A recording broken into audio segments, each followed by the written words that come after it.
kelasnya dirapikan dulu mejanya, kursinya, dan kebersihannya juga. Silahkan dicek lagi. Sekarang kelasnya sudah rapi. Silakan untuk ketua kelas untuk memimpin baca doa dulu terlebih dahulu.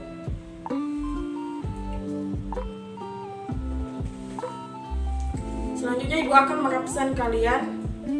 Apakah semua sudah masuk semua? Baiklah, pada hari ini Ibu akan menjelaskan materi tentang kehidupan masyarakat pada masa Islam. Di slide pertama ada masuknya Islam di Indonesia. Ketika perdagangan di sekitar Selat Malaka dan daerah lainnya di Kepulauan Indonesia semakin maju, pedagang-pedagang dari Arab, Persia, dan Gujarat turut meramaikan kegiatan tersebut. Kapal-kapal pedagang Muslim mulai menyinggahi beberapa tempat di pesisir Sumatera sejak abad ke-7 Masehi. Ada beberapa teori tentang proses masuknya agama Islam di Indonesia, yaitu teori Gujarat, teori Persia, dan teori Mekah. Yang pertama itu teori Gujarat. Teori Gujarat ini menjelaskan tentang peranan orang-orang Gujarat dalam menyebarkan agama dan kebudayaan Islam di Indonesia. Yang kedua, ada teori Persia. Teori ini dikemukakan oleh Husain Jajadiningrat yang menjelaskan tentang kesamaan kebudayaan yang berkembang di masyarakat Indonesia dan kebudayaan yang berkembang di Persia. Yang ketiga, ada teori Mekah. Teori ini menjelaskan tentang peranan orang-orang Arab dalam menyebarkan agama Islam dan kebudayaan Islam di Indonesia. Hal ini berdasarkan bukti bahwa Indonesia sejak awal telah menganut mazhab Syafi'i yang sama dengan mazhab yang dianut di Mekah. Pada slide selanjutnya ada persebaran Islam di Indonesia.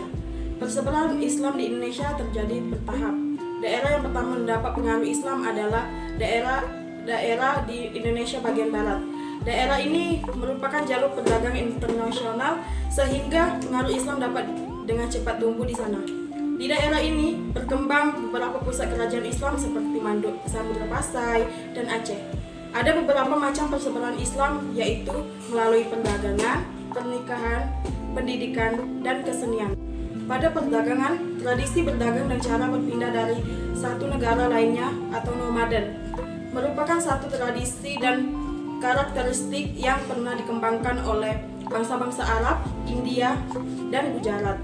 Pada pernikahan, para pedagang Islam umumnya merupakan orang-orang kaya dan terpandang dengan budi bahasa yang santun dan jujur.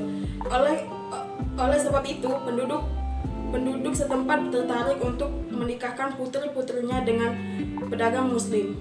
Pada pendidikan, penyebaran melalui cara pendidikan langsung yang dilakukan oleh para ulama yang datang ke Indonesia untuk menyebarkan Islam. Pada kesenian, penyebaran Islam melalui cara kebudayaan yang dilakukan oleh para tokoh dan seniman dengan menyisipkan ajaran dan nilai-nilai Islam dalam setiap pertunjukan kesenian. Pada selanjutnya yaitu pengaruh Islam terhadap masyarakat Indonesia.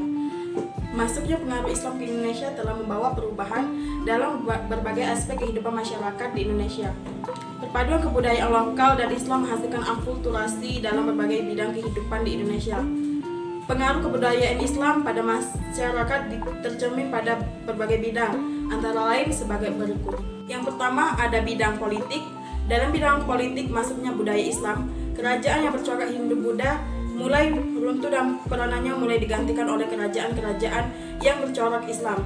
Dalam sistem pemerintahan, rajanya bergelar sultan atau sunan. Nama raja juga disesuaikan dengan nama Islam. Dalam ajaran Islam menyebutkan bahwa manusia merupakan wakil Tuhan di dunia. Ketika menjalankan roda pemerintahan, sultan didampingi oleh ulama. Yang kedua, ada bidang sosial. Dalam ajaran agama Islam tidak menerapkan sistem kasta seperti agama Hindu.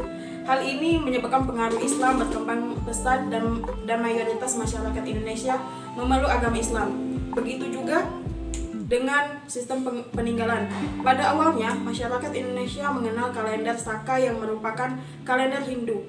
Dalam kalender Saka terdapat nama hari pasaran seperti Pahing, Pon, Wage, Kliwon, dan Legi. Yang ketiga, bidang pendidikan.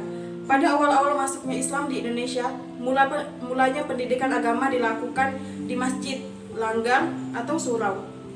Pelajaran yang diberikan adalah membaca Al-Quran, tata cara peribadatan, akhlak, dan keimanan.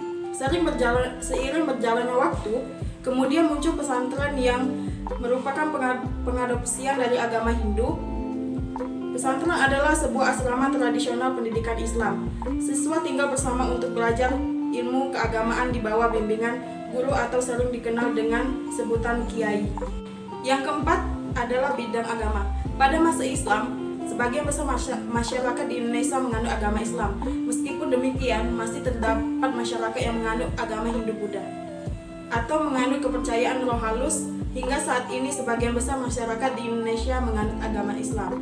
Yang kelima ada bidang kebudayaan. Adat istiadat dan kebiasaan yang banyak berkembang dari budaya Islam dapat berupa ucapan salam, acara tahlilan, syukuran, yasinan, dan lain-lain.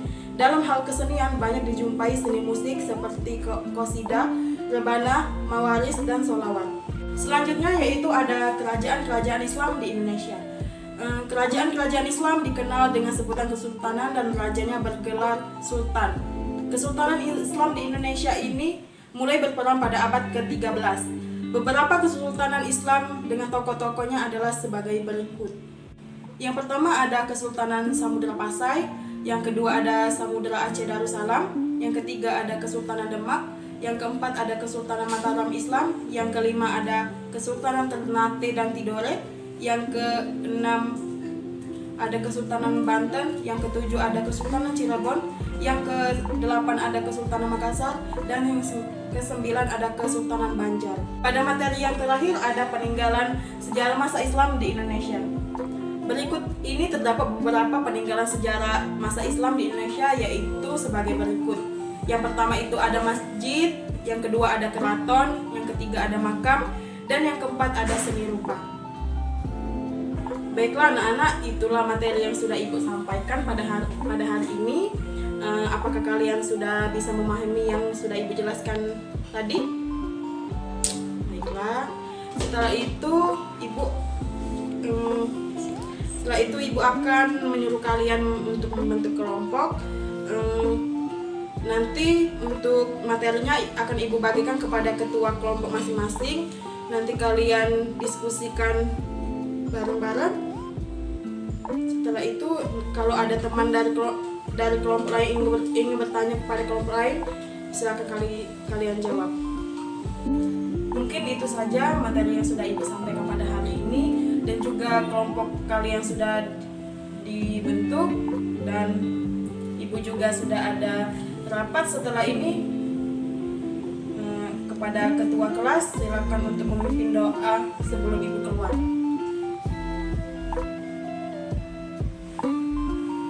Baiklah, terima kasih kepada kalian.